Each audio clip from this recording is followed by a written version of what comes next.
Hello friends, today we'll talk about how to fix or how to solve the problem of Joom. You will go to settings. Here in this page you can go to apps, default apps, app settings. On above you can search about Joom and you can click.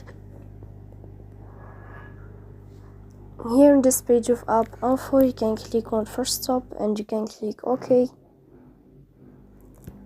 Here we'll enter to the window of storage. Then you can click on clear cache. In the end you can turn off your Wi-Fi and you can turn on your Wi-Fi again to fix that problem. So please don't forget to support us by like and subscribe. See you next time in another video and thank you for your attention and your watching.